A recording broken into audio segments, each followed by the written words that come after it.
안녕하세요. 사연 읽어주는 남녀입니다. 오늘도 와주셔서 감사드리며, 그럼 오늘의 사연 바로 소개해드리겠습니다. 화요일 저녁 식사를 마치고 남편과 TV를 보고 있을 때, 갑자기 초인종이 울렸습니다. 밖에는 부슬부슬 안개비가 내리고 있었죠. 문을 열어보니 남편의 오랜 친구 용식 씨가 서 있었습니다. 용식 씨는 남편과 5살 때부터 같은 동네에서 자라면서 초중고를 함께 다닌 남편의 중마고우였죠. 용식 씨는 우산도 없이 비에 흠뻑 젖은 모습이었어요. 저와 남편은 놀라서 급히 용식 씨를 집으로 들이려 했습니다. 저는 수건을 들고 와 용식 씨에게 내밀며 말했어요. 어머, 용식 씨, 비에 다 젖으셨어요. 어서 들어와요. 그러다 감기 들어요.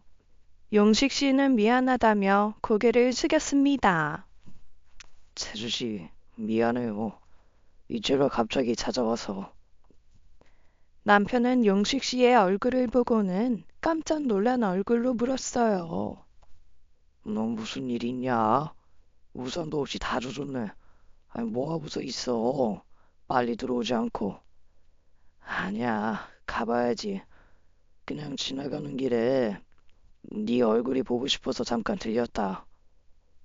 용식 씨는 남편과 오랜 친구였지만 이렇게 예고 없이 찾아오는 사람은 아니었어요. 항상 저를 배려해 미리 약속을 잡고 찾아오곤 했었거든요. 그런데 오늘은 마치 계획 없이 충동적으로 온 것 같았습니다. 그래서 더욱 기분이 이상했죠. 저는 서둘러 용식 씨를 집 안으로 들이려고 했어요. 그렇게 다 젖었는데 가긴 어딜 가요. 잠깐이라도 들어와요. 가시더라도 남편 옷으로 갈아입고 가요. 뭐 하세요? 어서 안 들어오고. 저녁은 드셨어요? 안 드셨으면 드시고 가시지. 그래, 임마. 여기까지 와서는 무슨 들어와 보지도 않고 그냥 가냐, 섭섭하게. 들어와. 술이나 한잔하자. 하지만 용식 씨는 고개를 저으며 집에 들어오기를 거부했어요. 아니야. 그냥 재훈이 네 얼굴 보고 싶어서 왔어. 진짜야. 봤으니 이제 됐다.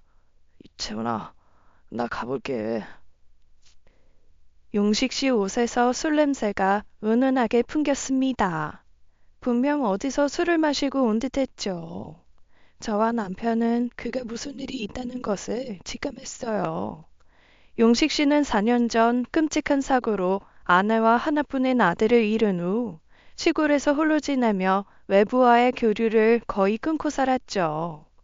그 이후로 우울증과 외로움에 지친 삶을 살고 있었어요. 그래서 저희 부부는 평소에도 그런 용식 씨를 안타깝게 생각했죠. 그런데 용식 씨가 이렇게 갑작스럽게 그리고 술에 취한 상태로 우리 집을 찾은 것은 분명 무언가 심상치 않다는 신호였습니다. 용식 씨는 굳고 우리 집에 들어오지 않겠다고 고집을 부렸죠. 결국 제가 용식 씨 팔을 잡아 억지로 집으로 들였습니다. 그러지 말고 잠깐만 앉았다가요. 여보, 술상 차릴까? 뭐, 그래, 당금주 남은 거 있지? 그거에 안주는 대충 아무거나 줘. 귀한 분 오셨는데 아무거나 어떻게 주니? 내가 금방 김치찌개랑 소고기 좀 구워올게. 그렇게 저는 간신히 용식 씨를 집으로 들였어요. 이후 남편과 용식 씨는 주거니 받거니 하며 한동안 술을 마셨죠. 남편과 용식 씨는 어린 시절 추억을 이야기하며 웃고 떠들었어요. 저 이야기는 남편과 용식 씨의 술자리 18번이었죠. 질리지도 않나 싶더라고요. 남편은 술자리 중간중간 용식 씨가 걱정되는 마음에 근황을 계속 묻곤 했습니다. 혼자 시골에서 칩거를 하며 산다고 하더니 용식 씨는 살이 많이 빠져 있었죠. 요즘 건강은 괜찮아요? 용식 씨 살이 많이 빠진 것 같은데. 그냥 똑같죠. 시골에서 살다 보니 야식을 안 먹어서 살이 빠지는 것 같아요. 그리고 새벽쯤이 되자 용식 씨는 자리에서 일어나 간다고 했어요. 남편이 자고 가라고 말렸죠. 지금 이 시간에 니네 집을 어떻게 가? 그 시골 구석까지는 대리기사도 못 불러. 그냥 자고 내일 가. 집에 안 가. 만식이네로 갈 거야. 만식이는 용식 씨 남동생이었어요. 재수 씨, 늦은 시간에 찾아와서 미안했어요. 미안하긴요. 언제든 내 집이다 생각하고 찾아오세요. 괜히 혼자 청승 떨지 마시고. 알았죠? 그렇게 저희 부부는 택시를 잡아주고는 용식 씨를 보냈죠. 그때 용식 씨가 떠나기 전 남편에게 이상한 말을 했습니다. 채훈아, 너는 참고 살지 마. 하고 싶은 거 다 하고 살아. 알았지? 나는 마음속에 돌을 얹고 살았더니 아니다. 하여가 스트레스 받지 말고 네 마음이 가는 대로 편하게 살아. 재수 씨도 시댁 식구들한테 참고 살지 말아요. 당당하게 어깨 펴고 살아요. 어? 아이 너 왜 그래 임마. 채훈아 고맙다. 재수 씨 고마워요. 그렇게 말한 용식 씨는 택시 문을 닫아버렸고 택시는 그대로 출발했습니다. 그의 말이 제 가슴에 박혔습니다. 용식 씨 말은 갑작스러웠어요. 남편과 저는 그저 멍하니 떠나는 택시 뒷모습만 바라보았습니다. 그날 밤 남편은 용식 씨 걱정에 잠을 이루지 못했어요. 계속 한숨을 내쉬었죠. 저도 그의 마지막 말이 계속 머리에 맴돌았습니다. 왜 그렇게 우리에게 마음 가는 대로 편하게 살라고 했을까? 용식 씨는 분명 무엇인가 큰 결심을 한 듯 해보였어요. 그날 밤 저와 남편은 각자 깊은 고민에 빠졌습니다. 다음날 저는 남편에게 물었어요. 용식 씨는 동생네 잘 들어가셨나? 남편은 고개를 끄덕이며 답했어요. 그렇지 않아도 아침에 만식이한테 전화해봤는데 잘 들어왔다네. 만식이네 집에서 당분간 지낸대. 그렇지 않아도 어제 일이 계속 신경 쓰여서 조만간 걔네 형제들 시간 내서 보려고. 잘했어. 그래, 나도 영 마음이 쓰이네. 남편의 말을 듣고 저도 안심이 되었죠. 용식 씨가 오랜만에 사람들과 어울리며 지내는 듯해서 다행이라는 생각이 들었어요. 그러나 일주일 뒤 그 안심은 처참히 무너졌습니다. 그날은 평소처럼 평온한 아침이었어요. 창밖을 바라보니 하늘이 파랬죠. 그때 남편 전화가 울렸어요. 남편은 전화를 받더니 순간적으로 얼굴이 창백해졌습니다. 뭐라고? 야, 임마. 아이, 그게 무슨 소리야? 그래, 알았어. 내가 당장 갈 테니까 주소 문자로 바로 보내. 아이, 그래. 남편은 손까지 떨며 전화를 끊었어요. 왜 그래? 무슨 일인데 여보? 이 용식이가, 이 용식이가 죽었대. 순간 모든 것이 멈춘 듯한 기분이 들었어요. 남편의 말을 듣자마자 저도 믿기지 않아 멍해졌죠. 저와 남편 모두 한동안 말을 잇지 못했습니다. 급하게 준비를 마친 우리는 곧바로 장례식장으로 달려갔어요. 장례식장에 도착하니 용식 씨의 동생 만식 씨가 상주로 서 있더군요. 그는 눈을 퉁퉁 부어 있었고 당장이라도 쓰러질 것 같은 모습이었습니다. 남편은 그를 붙잡고 물었어요. 만식아, 대체 이게 무슨 일이냐? 어떻게 된 거야? 하지만 만식 씨는 아무 말도 하지 못한 채 눈물만 흘리고 있었어요. 우린 부부는 용식 씨의 영전에 예를 올리고는 한동안 아무 말도 할 수 없었습니다. 남편은 용식 씨의 사진 앞에서 오열하며 한참 동안 자리에서 일어나질 못했죠. 남편이 조금 진정된 후 우리는 만식 씨에게 대체 무슨 일이 있었는지 물었습니다. 만식 씨, 용식 씨한테 대체 무슨 일이 있었던 거예요? 멀쩡하셨던 분이 갑자기 왜? 만식 씨는 깊은 한숨을 내쉬며 사실을 말해 주었습니다. 사실 형, 암이었어요. 저도 모르고 있었어요. 모두 제 잘못이에요. 그 말을 듣자마자 일주일 전 우리 집을 찾은 용식 씨가 떠올랐습니다. 그때 이미 본인이 암을 알고 있었을 테죠. 그날 밤 용식 씨가 남편에게 했던 이상한 말이 떠올랐습니다. 그런 일이 있었으면 나한테 바로 연락을 했었어야지.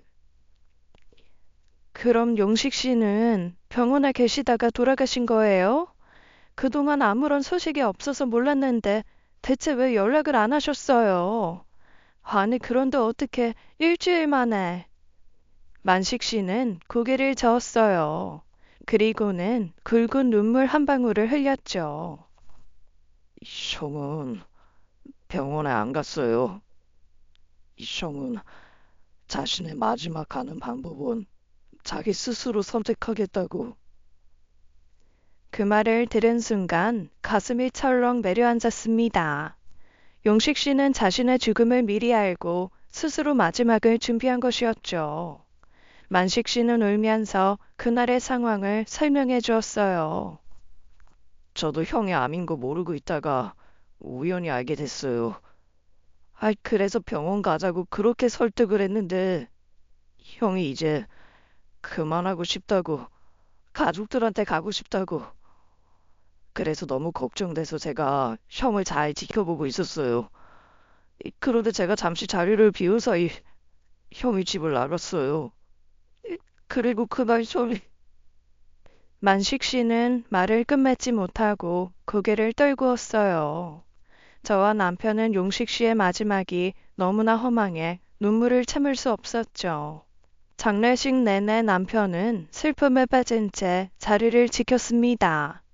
용식 씨와의 50년 우정이 이렇게 갑작스럽게 끝날 줄은 아무도 몰랐겠죠. 남편은 용식 씨와의 수많은 추억이 떠오르는 듯 그의 사진 앞에서 한동안 멍하니 서 있었어요. 그때 만식 씨가 조용히 다가와 작은 종이 쪽지를 건넸습니다. 형이 남긴 메모예요. 형이 마지막에 형님을 위해 접어둔 것 같아요. 남편은 조심스럽게 그 쪽지를 받아 펼쳤어요. 그 안에는 용식 씨가 남긴 짧은 메시지가 적혀 있었습니다. 재훈아, 너는 나처럼 바보처럼 살지 마라. 너는 마음이 가는 대로 나비처럼 그렇게 헐헐 살아라. 그리고 못난 날 용서해라. 이 마지막 말이 남편의 가슴을 후벼 팠습니다. 남편은 그 자리에서 또다시 오열했어요. 용식 씨가 남긴 마지막 유언과도 같은 말에 남편은 참을 수 없는 눈물을 흘렸죠. 저도 그 쪽지를 보고는 그동안 용식 씨의 마음이 얼마나 아팠을지 또 얼마나 힘든 결정을 했을지 상상조차 되지 않았습니다. 그가 우리에게 마지막으로 남긴 그 말은 우리에게 그저 안녕을 구하는 말이 아니었어요. 그것은 삶을 대하는 그의 마지막 조언이자 부탁이었죠. 장례식이 끝난 후에도 남편은 한동안 그 자리에서 일어날 수 없었습니다. 저도 남편의 손을 잡고 용식 씨의 마지막을 떠올리며 한참을 서 있었고요. 용식 씨 장례식을 마치고 난 후 남편은 점점 예전과 다른 모습으로 변해갔습니다. 밥도 잘 먹지 않고 잠도 제대로 자지 못했죠. 자주 베란다에 나가 멍하니 밖을 바라보며 한숨을 쉬는 모습이 많아졌습니다. 그때마다 남편이 걱정되어 말을 걸었지만 남편은 그저 고개를 저으며 괜찮다고만 했어요. 그러던 어느 날 남편은 결국 쓰러지고 말았습니다.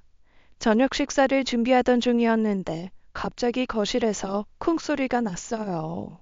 깜짝 놀란 남편을 보니 바닥에 쓰러져 있었죠. 저는 급하게 119를 불러 병원으로 달려갔어요.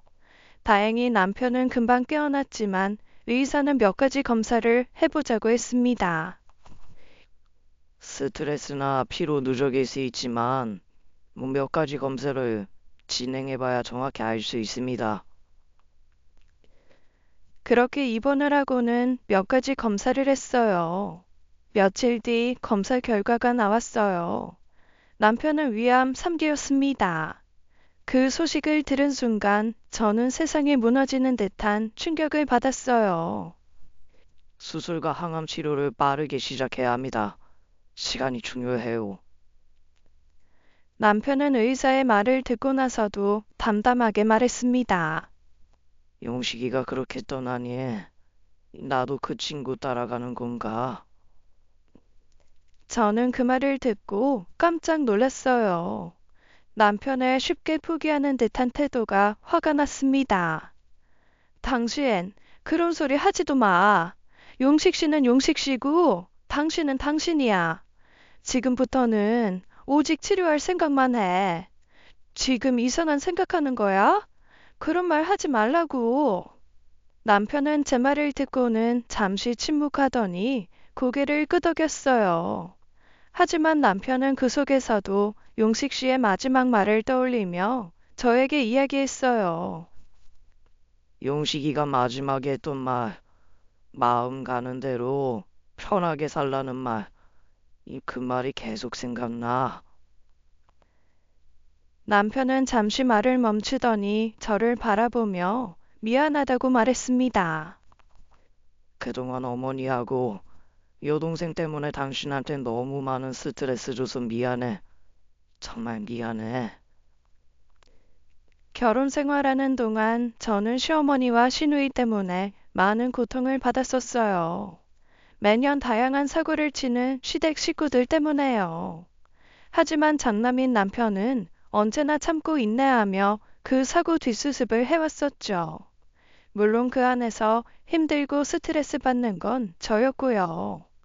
남편의 눈에는 후회의 눈물이 맺혀 있었어요. 저는 남편의 손을 잡으며 답했습니다. 괜찮아. 다 지난 일이야. 이제 그런 거 그만 걱정하고 빨리 병이나 나을 생각 먼저 해. 용식이가 당신한테 참지 말라고 했잖아. 그러니 이제는 참지 마. 더 이상 어머니랑 내 동생 일로 스트레스 받지 말고 당신이 하고 싶은 대로 살아. 알았지? 그 말을 들으니 마음이 뭉클해졌습니다. 그동안 남편도 힘들었을 텐데 이제야 본인의 감정을 솔직하게 말하는 듯 했어요. 저는 남편의 말을 듣고 다시 다짐했습니다. 알았으니까, 그러니까 당신은 병이나 빨리 나아. 우리 앞으로 행복하게 살아야지. 그때는 미처 몰랐습니다. 용식 씨가 마지막으로 남긴 그 말이 우리 부부의 삶을 바뀌게 해줄 거라는 사실을요. 남편의 암 확진 후 저는 급히 아들 부부에게 연락을 했습니다. 남편의 상황을 알게 된 아들 부부는 한 걸음에 병원으로 달려와 남편을 보자마자 슬피 울었어요. 저는 눈물을 참으며 아들 부부를 달래주었고 아들 부부도 저를 꼭 안으며 위로해 주었죠. 이후 남편은 위 절제 수술을 받았습니다. 남편이 수술을 무사히 마치긴 했지만 의사는 수술 후 상태를 좀 지켜보자고 했어요. 일단 수술은 잘 끝났지만 이후 상태를 좀 확인해 봐야겠어요. 그리고 이어서 항암 치료도 진행해 봅시다. 당분간은 입원하셔서 상황을 좀 보죠. 그렇게 남편은 병원에 입원한 채로 회복을 기다리며 지냈습니다. 그런데 남편은 입원해 있는 동안에도 일손을 놓지 않았어요. 남편은 소매업 자영업을 하고 있었는데 병실에서 핸드폰을 통해 배달 직원들에게 지시를 내리고 거래 대금을 관리하고 있었어요. 그냥 좀 제발 좀 쉬어. 지금은 일보다 회복이 더 중요하잖아. 하지만 남편은 고개를 저으며 고집을 부렸습니다. 그냥 누워서 전화로 일 지시하는 건데 뭐 이 정도는 할 수 있어. 전화 몇 통과 뭐 폰뱅킹으로 입출금 처리하는 거니까 괜찮아. 그렇게 남편은 계속 일을 이어갔고 저는 그저 남편을 지켜보며 놔두기로 했어요. 몸이 힘들어도 마음만큼은 편안해야 한다는 생각이 들었기 때문이었죠. 한편 저는 신우에게도 남편의 암 소식을 알렸습니다. 시가에서도 남편의 병을 알아야 했으니까요. 하지만 시모에게는 차마 알리지 못했어요. 시모는 80세가 넘는 고령이었기에 혹시나 남편의 암 소식을 듣고 충격을 받으실까 걱정되었거든요. 남편에게 아픈 손가락 같은 동생인 신우는 소식을 듣고 병원으로 달려와 오열했습니다. 신우는 당시 48살이었지만 남편에게는 늘 사고치는 동생이었죠. 신우가 40 초반에는 바람을 피워 이혼을 당하고 몇 년 전에는 도박에 빠져 시모와 남편에게 크게 혼나기도 했습니다. 그런 신우가 오빠의 암 소식에 많이 슬퍼하며 매일 병실을 찾아왔습니다. 병원 생활이 계속되면서 가끔은 제가 외부 일을 처리해야 할 때가 생겼어요. 그럴 때마다 신우는 남편 곁을 지키겠다며 걱정 말라고 했습니다. 새언니, 걱정 마요. 제가 오빠 잘 돌보고 있을 테니 필요한 일 보고 와요. 저는 신우에게 남편을 맡기고 병원을 나설 때가 많았어요. 남편이 아무리 병실에서 일을 처리했어도 사무실과 창고에 직접 가서 확인해야 할 일도 많았으니까요. 신우가 병원에서 남편을 보살피고 있으니 저도 안심하고 집과 병원을 오가며 일을 처리했죠. 그런데 그게 정말 큰 실수였다는 사실을 그땐 미처 알지 못했습니다. 남편은 항암 치료를 계속했지만 병세는 급속도로 점점 더 나빠졌어요. 상태가 급격하게 악화되었고 결국 남편은 퇴원을 하지 못한 채 병실에 계속 누워 있을 수밖에 없었어요.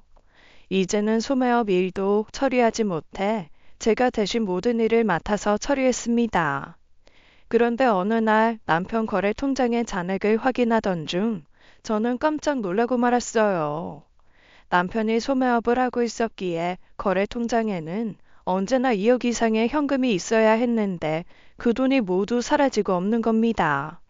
놀란 마음에 거래 내역을 자세히 살펴보니 돈이 신우에게 이체된 것을 발견했어요. 너무 놀란 저는 바로 신우에게 전화를 걸었지만 신우는 전화를 받지 않았습니다. 남편에게는 바로 말할 수는 없었어요. 그만큼 그때 남편 상태가 안 좋았거든요. 진통제를 맞으며 온종일 잠들어 있기도 했고요. 하지만 상황이 상황인지라 저는 최대한 조심스럽게 물어보기로 했습니다. 당신 혹시 최근에 신우에게 돈 빌려준 적 있어? 남편은 고개를 저으며 대답했습니다. 은주한테? 아이, 그런 적 없는데. 아이, 왜? 은주가 또 무슨 사고 쳤어? 어?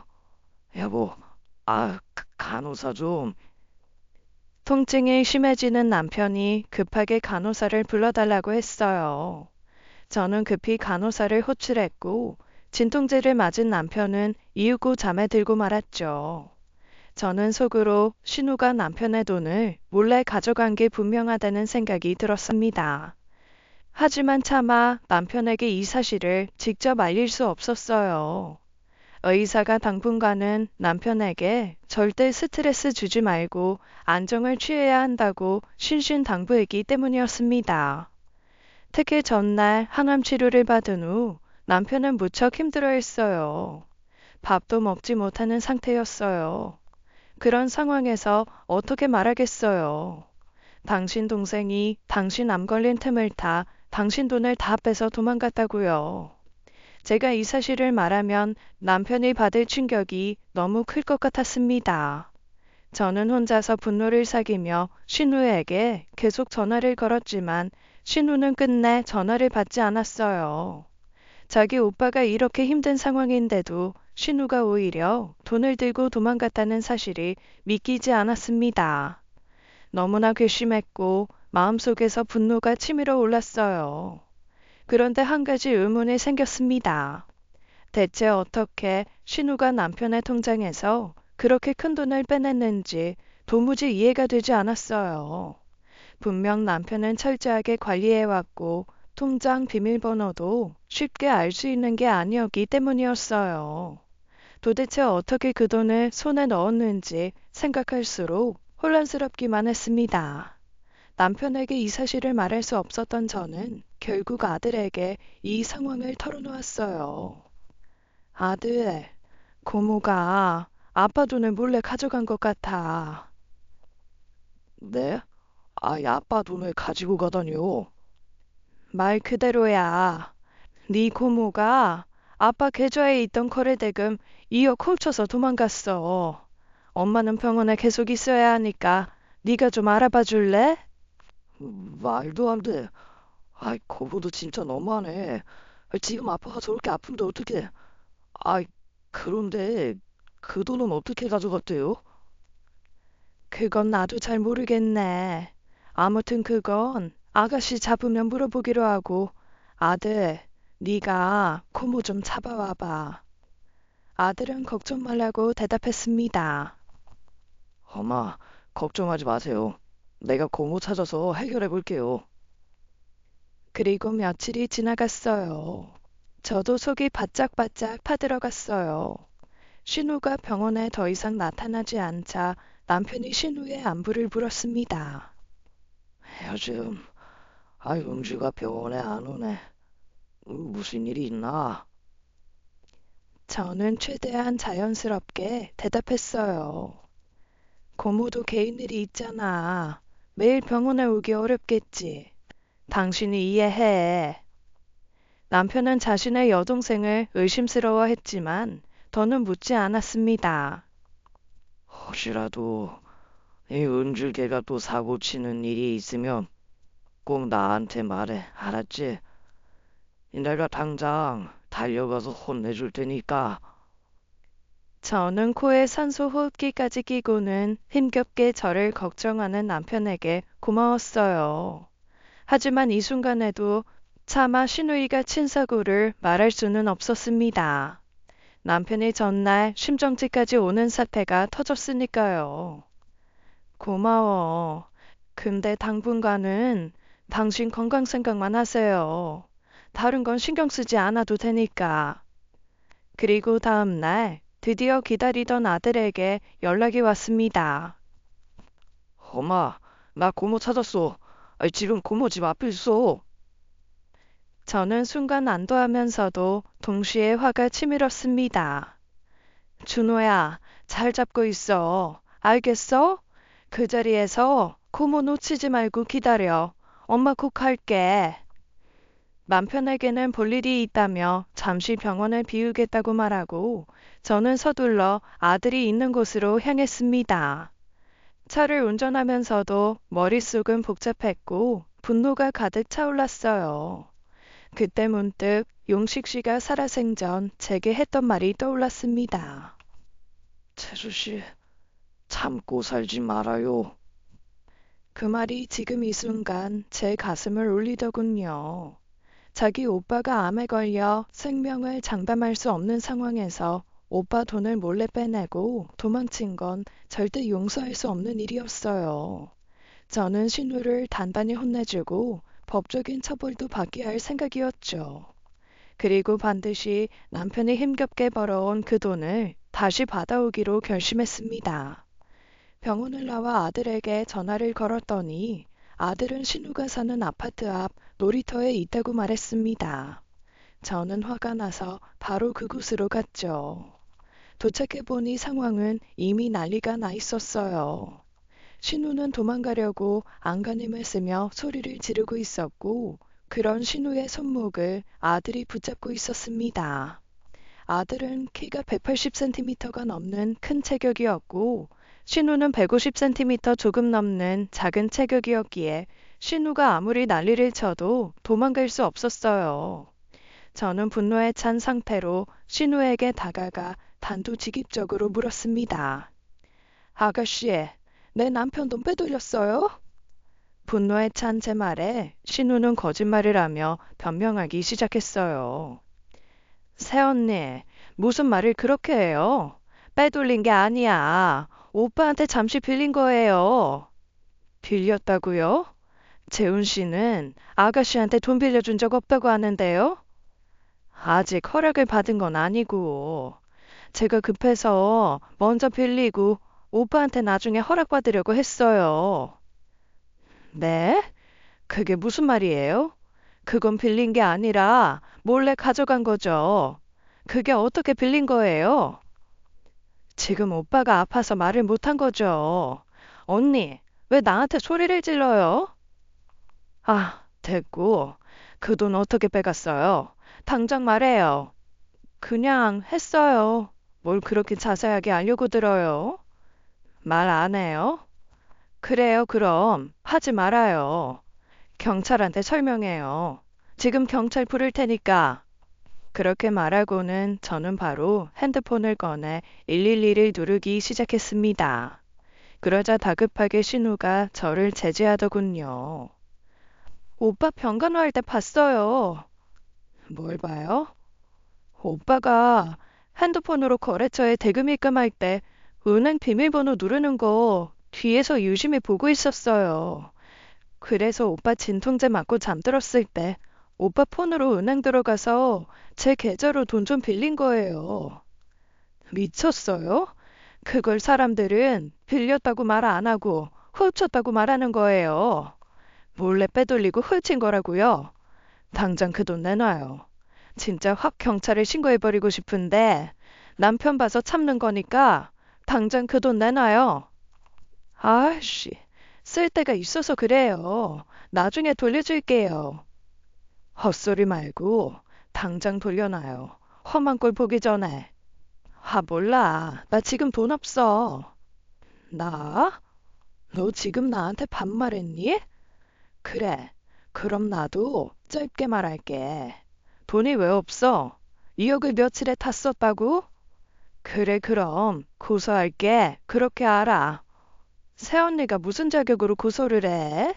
그 돈이 오빠 돈이지 언니 돈이야? 고소는 오빠가 해야 맞는 거지. 언니가 어떻게 고소를 해? 근데 지금 오빠가 아픈데 오빠가 어떻게 고소를 해? 언니는 고작 이런 일로 오빠 아픈데 분란을 일으키고 싶어? 신우의 저런 뻔뻔한 태도에 분노가 치밀어 올랐습니다. 당장이라도 한 대 쳐버리고 싶었죠. 너는 오빠가 아픈데 이런 짓을 하고 싶니? 오빠가 암으로 힘들어하는데 이러고 싶냐고. 막말로 오빠 죽으면 어차피 그 돈은 가족이 가져야 할 돈이잖아. 내가 미리 쓴다고 뭐가 달라져? 뭐? 죽으면? 너 그딴 개소리 할래? 재우지가 죽긴 왜 죽어? 그리고 설령 그렇다고 해도 내가 상속받을 돈인데 네가 왜 그 돈을 탐내? 언니는 피 한 방울 안 섞였잖아. 난 오빠랑 피가 섞인 남매야. 그러니까 따지고 보면 내가 진짜 가족이지.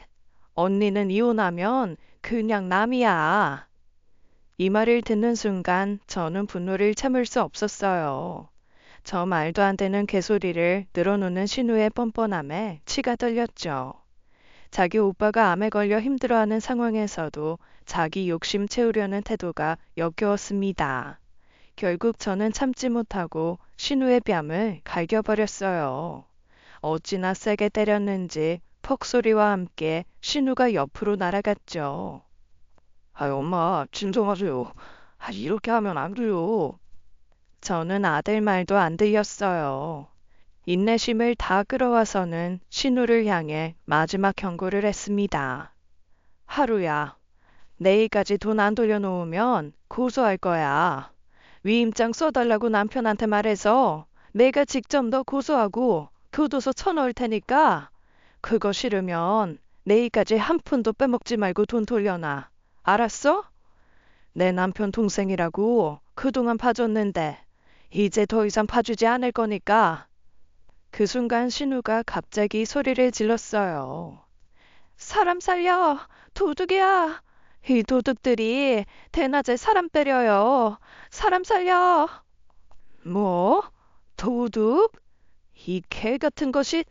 하지만 신우의 큰 소리에 놀란 주변 사람들이 몰려들기 시작했어요. 몇몇 젊은 남자들이 다가와 무슨 일이냐고 물었습니다. 아들이 그 순간 당황해서 잠시 신우의 손을 놓았어요. 그 틈을 타 신우는 그대로 도망치기 시작했어요. 아들이 바로 신우를 따라가려고 했지만 다가온 남자들이 아들을 붙잡았습니다. 어디 가세요? 무슨 일이죠?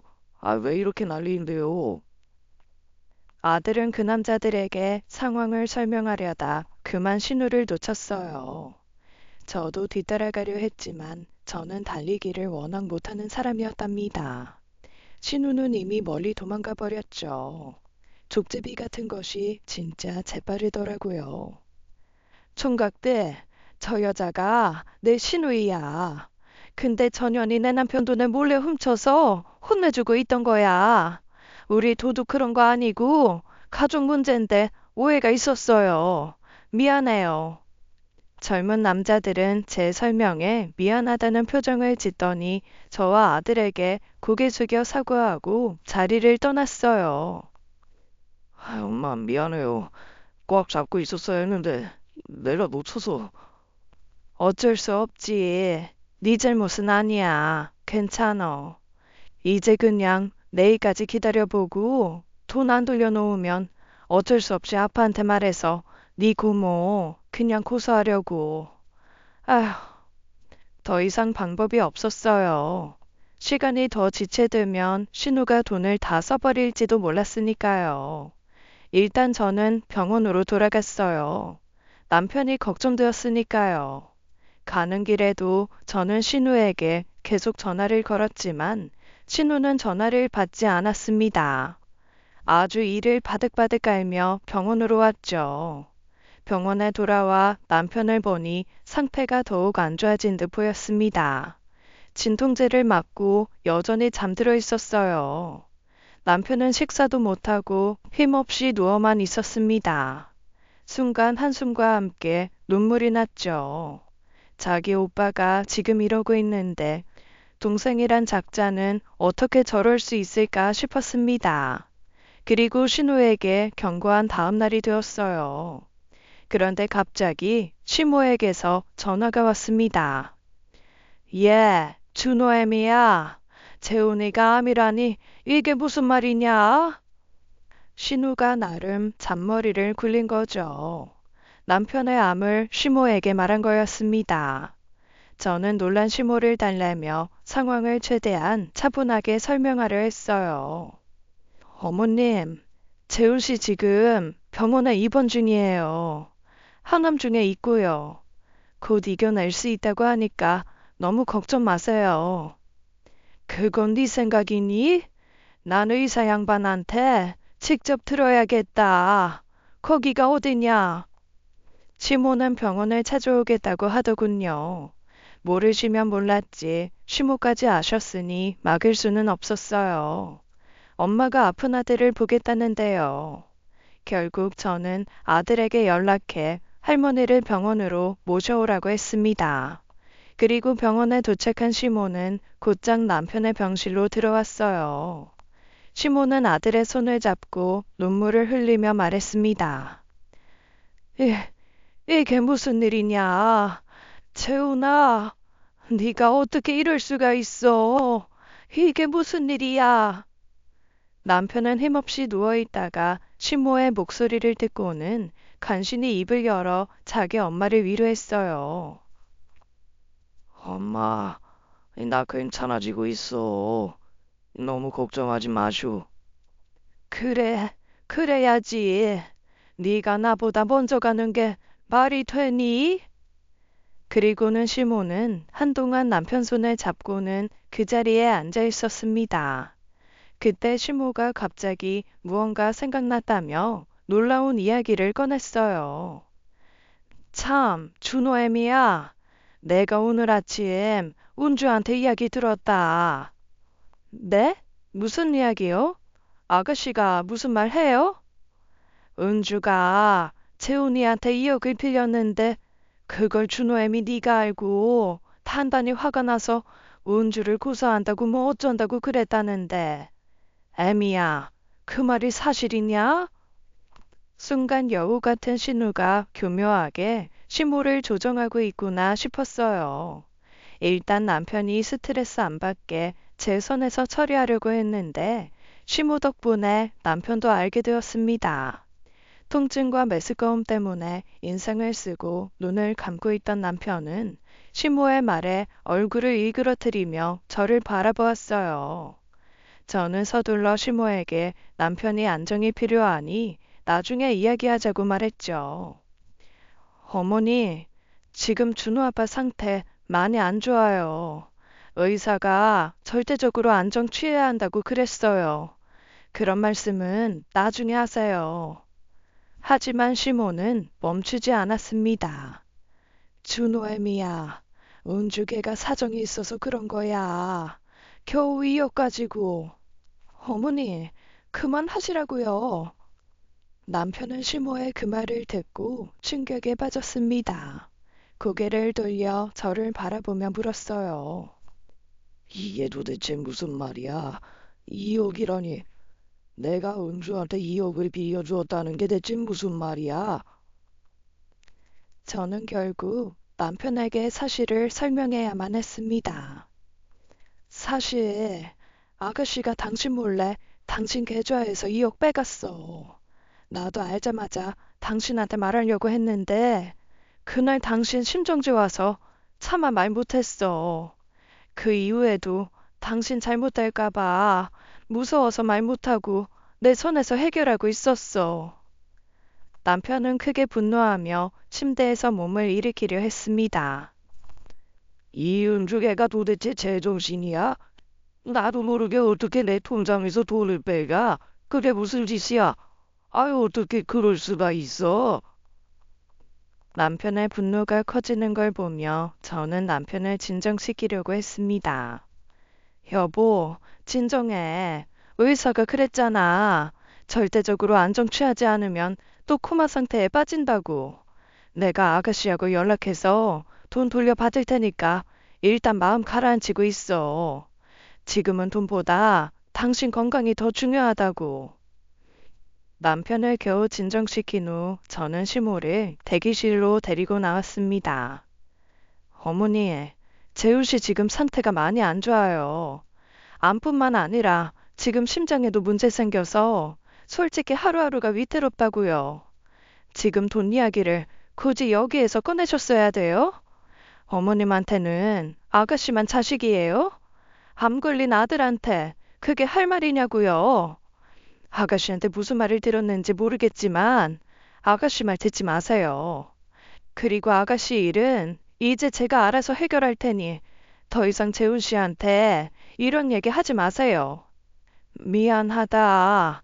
난 재훈이가 은주한테 돈을 빌려줬다길래 재훈이도 알고 있는 줄 알았지. 그럼 은주가 지 오빠 돈을 훔쳤다는 거야? 준호애미 너는 그럼 어떻게 해결하겠다는 거냐? 방법이 뭐가 있겠어요. 경찰에 신고하고 고소해야죠. 제 말에 시모는 크게 놀라며 말했습니다. 아이고, 은주애미야. 그러지 말아라. 그냥 그 돈 은주 주자. 걔가 얼마나 불쌍하니. 은주걔는 너처럼 남편도 없고 그리고 하나뿐인 자식도 다 뺏기지 않았냐. 걔가 얼마나 불쌍한지. 저는 그 말을 듣고 더 이상 참을 수 없었습니다. 아가씨가 뭐가 불쌍해요. 남편 없는 건 아가씨가 매부 친구랑 바람나서 없는 거고요. 하나뿐인 자식이 아가씨가 아닌 자기 아빠 따라간 건 아가씨가 매일 자기 아들 때려서 그런 거잖아요. 그런데 대체 뭐가 불쌍한데요? 어머님, 불쌍한 건 제 남편이에요. 어머님 딸 말고 어머님 아들이요. 어머님, 그동안 남편하고 제가 아가씨 뒤치다꺼리 하느라고 얼마나 힘들었는지 아세요? 근데 이젠 몰래 자기 오빠 돈까지 훔쳐가고 있어요. 그것도 2억이나요. 어머님, 저 이제는 정말 봐줄 수 없어요. 아가씨도 그렇게 살게 두면 안 돼요. 제가 이렇게 강하게 나오자 시모는 순간적으로 화가 난 듯 저를 바라보며 소리를 질렀습니다. 어른이 말하는데 말 대답하는 거냐? 네가 뭘 안다고 그런 소리를 해? 김서방 그놈이 얼마나 은주를 외롭게 했는지 알아? 그러니 내 딸이 바람이 났지? 그리고 남매지간에 어려우면 2억 정도는 빌려주는 게 아니라 그냥 줄 수도 있는 거다. 그게 네 돈도 아닌데 왜 네가 열을 내? 막말로 넌 이혼하면 그냥 남이야. 그런데 은주하고 재훈이는 피가 섞인 남매고. 저도 참지 않고 소리를 질렀어요. 아가씨를 어머니가 낳으신 게 맞네요. 어떻게 아가씨랑 똑같은 말을 하세요? 아가씨도 어제 그러더라고요. 오빠 암으로 죽으면 오빠 돈 다 자기 거라고. 그 말은 시모에게도 충격이었나 보더군요. 결국 시모는 더 이상 아무 말도 하지 않고 고개를 푹 숙인 채 집으로 돌아가겠다고 했습니다. 아들이 급히 따라오며 말했어요. 엄마, 내가 할머니 모시고 갈게요. 그러지 마. 그냥 택시 태워서 보내드리고 너는 다시 병원에 와서 아빠 곁에 지켜. 아들은 고개를 끄덕이며 시모를 택시로 안내했고 저는 다시 병실로 돌아가 남편의 상태를 살폈습니다.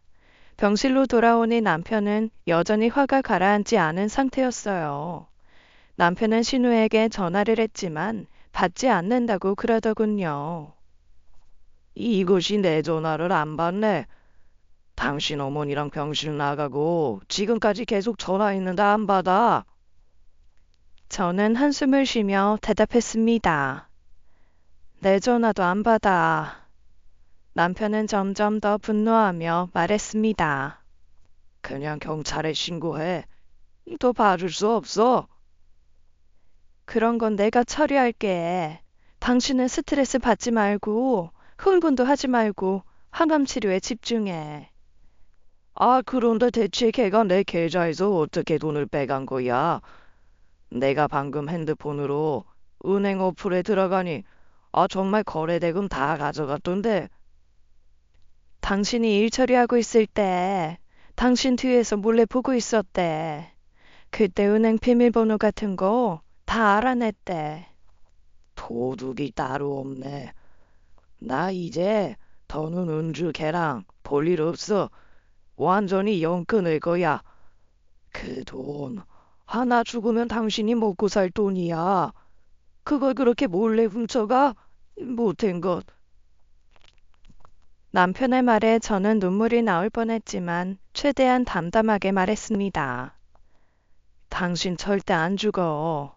그런 말 하지 말고 힘내서 치료 잘 받을 생각만 해.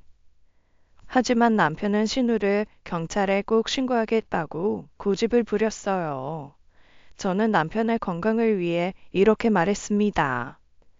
나한테 위임장 써줘. 내가 알아서 경찰에 신고할게. 당신은 항암 치료에만 집중해.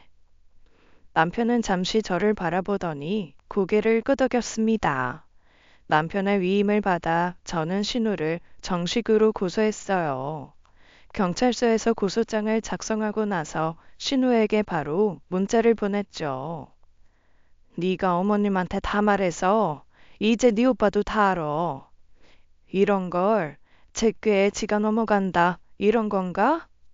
아무튼 재훈 씨가 너 고소하라고 해서 방금 경찰서에 고소장 쓰고 왔어.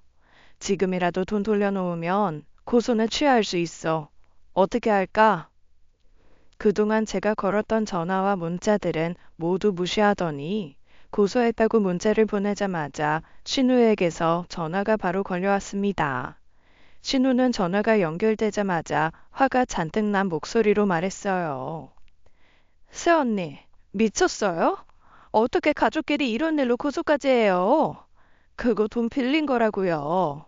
어떻게 새언니가 나한테 이럴 수가 있어요? 이젠 또 반말 안 하네. 왜? 쫄리니? 아가씨, 당연히 해야지.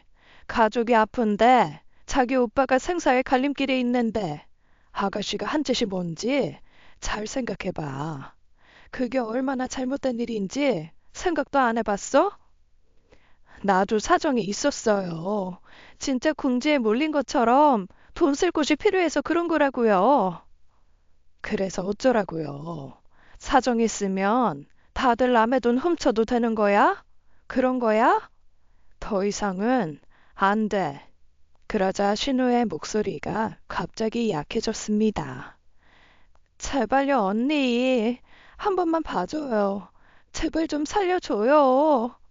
내가 지금 너무 힘들어서 그런 거라고요. 저는 잠시 침묵한 뒤 단호하게 물었습니다. 그럼 무슨 일이 있었는지 솔직히 말해봐. 왜 그런 짓을 한 건지 들어봐야겠어. 들어보고 결정할게. 하지만 신우는 쉽게 말하지 못하고 머뭇거렸습니다. 말 못해요. 그냥 넘어가 줄 수 없어요? 제발 좀 그냥 봐달라고. 말 못해? 그러면 고소취하는 없어. 꿈도 꾸지 마. 그러자 신우는 한참을 망설이다가 결국 무슨 일인지 말을 꺼내기 시작했습니다. 언니, 사실 나 도박했어. 저는 그 말을 듣고는 기겁을 했습니다. 신우가 이미 몇 년 전에 도박으로 큰 문제를 일으켜서 시모가 집까지 팔아 도박 빚을 해결한 전적이 있었거든요. 그런데 또다시 도박을 한 것이었습니다. 뭐, 뭐라고? 도박을 했다고? 신우는 떨리는 목소리로 대답했습니다. 네. 그런데 이번엔 진짜 일이 커졌어요. 돈을 너무 많이 잃었는데 내가 좀 무서운 사람들한테 돈을 빌린 거야. 그래서 돈 안 갚으면 나 진짜 큰일 나요. 그래서 오빠 돈이 필요했던 거야. 저는 경악을 금치 못했습니다. 그러니까 도박빚 때문에 재훈 씨 돈 2억을 훔친 거다 이거지? 5년 전에 그날 일을 치고 또 이런다는 거지? 너 미쳤니? 역시 도박꾼들은 손발을 잘라도 혀로 도박한다더니 사실이네. 이걸 지금 나보고 어떻게 이해하라는 거야? 너 진짜 제정신이야? 신우는 눈물 섞인 목소리로 변명하기 시작했습니다. 진짜 미안해요. 그때는 너무 급해서 그랬어. 오빠가 나중에 알면 용서해 줄 줄 알았지. 그런데 일이 이렇게 커질 줄은 몰랐어. 미안해. 이번 한 번만 봐주면 진짜로 다시는 안 할게. 이번에 마지막이야. 하지만 저는 그 말을 믿을 수 없었습니다. 너무나 황당하고 실망스러웠죠. 못 믿어. 돈 당장 이체해. 안 그러면 내가 못 참아. 너 같은 인간은 더 이상 봐줄 수가 없어. 새언니, 그렇게 매정하게 굴지 마. 솔직히 말하면 다 용서한다며. 용서할지 결정한다고 했지, 용서한다고는 안 했다. 그런데 넌 용서 못하겠다. 너한테 더 이상 기회는 없어. 이 대화 전부 녹음하고 있어. 너 도박한 사실도 경찰에 신고할 거야. 신우는 그제야 제게 격하게 욕을 퍼부었습니다. 이 미땡땡 개땡땡 같은 게? 네가 날 가지고 놀아? 내가 안 갚으면 어쩔 건데? 네가 어쩔 거야? 30분이다. 돈 돌려놓을 시간 30분 줄게. 그 안에 안 돌려놓으면 도박한 것도 바로 신고할 거야. 그리고 저는 더 이상 신우의 말을 듣고 싶지 않아 전화를 끊었습니다. 30분 안에 신우가 돈을 돌려놓지 않으면 저는 그 즉시 경찰에 신고할 생각이었어요. 더 이상 가족이라는 이유로 신우를 봐줄 이유는 없었습니다. 그리고 10분쯤 지났을 때 시모에게서 전화가 왔어요. 역시나 신우가 또 시모에게 도움을 청한 거였죠. 시모는 화가 난 듯 목소리를 높였습니다. 그냥 네 시누이 한번 봐주라니까. 왜 이렇게 남매지간을 못 갈라놔서 안달이야. 가족끼리 이렇게까지 해야 되니? 어머님, 아가씨한테 연락받고 지금 전화하신 거죠? 아가씨가 왜 제 옷이 2억 훔쳤는지 아세요? 그걸로 또 도박비 갚으려고 했대요. 저번에 아가씨 도박 문제로 사채 썼을 때 어머님 집 팔고 저희도 모아둔 돈 다 털어서 아가씨 도와줬잖아요. 그때 아가씨가 다시는 이런 일 없다고 약속하지 않았어요? 그런데 또 도박하고 남편 돈까지 훔쳤다고요. 이젠 끝이라고요. 그래도 가족끼리 경찰에 신고하고 그러는 건 아니지 않니? 그냥 살살 말해서 이제 다시 도박하지 말라고 타이르면 아니요. 아가씨 절대 도박 못 끊어요. 저 안 참아요. 시모는 애타게 부탁했지만 저는 절대 물러서지 않았습니다. 가족이라는 이유만으로 신우의 잘못을 또다시 덮어줄 수는 없었죠. 30분이 지나도 신우에게서 돈이 들어오지 않았습니다. 저는 결국 경찰에 바로 신고했습니다.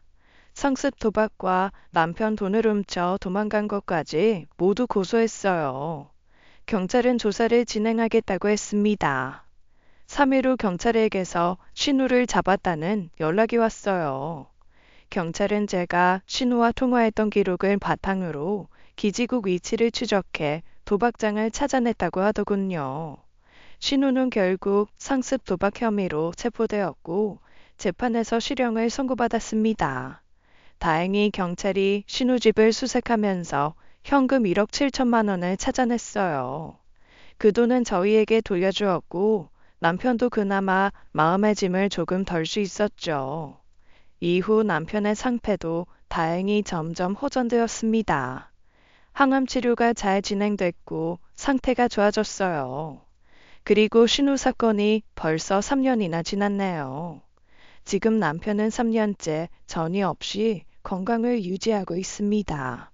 저희 부부는 이제 더 이상 스트레스 받지 않고 살기 위해 한적한 지방으로 내려와 조용히 지내고 있어요. 처음에 우리 부부가 시골에 내려가겠다고 했을 때 시어머니가 집에 찾아왔습니다. 재훈아, 이제 몸도 좋아졌는데 굳이 시골까지 내려가 살 이유가 있니? 병원도 여기가 더 많고 또 너 하는 일도 여기에 다 자리 잡아놨는데 말이다. 그래서 더 가려는 거예요. 몸 좋아졌을 때 더 건강하게 살려고요. 너 시골 내려가면 나 혼자 여기 남는데 넌 네 엄마 생각은 안 하냐? 지금 운주도 없잖아. 그러자 남편이 한숨을 크게 내쉬고 이렇게 말했습니다. 어머니, 어머니는 저 죽어갈 때 제 생각은 하셨었어요. 솔직히 은주 그렇게 된 거 어머니 탓도 있다는 생각 안 드세요? 앞으로 서울 자주 못 올 거예요. 은주 나올 때까지 건강 잘 챙기고 계세요. 시어머니는 더 이상 말을 잇지 못하고 집으로 돌아가셨습니다. 효자였던 남편이 이런 결정을 내린 건 부모 형제에 대한 마음의 상처가 컸던 것 같아요. 지금은 그동안의 고통과 스트레스를 잊기 위해 자연 속에서 여유로운 삶을 살아가고 있어요. 수많은 고통과 싸움 속에서 깨달은 건 결국 남은 인생은 평화와 안정을 찾아야 한다는 것이었죠. 더 이상 큰 소리로 싸우거나 고통스러운 기억에 얽매이지 않고 매일매일 주어진 시간에 감사하며 살고 있어요. 지금까지 사연 읽어주는 남녀였습니다. 끝까지 시청해주신 여러분 감사드리며 저희는 다음 사연으로 돌아올게요. 감사합니다.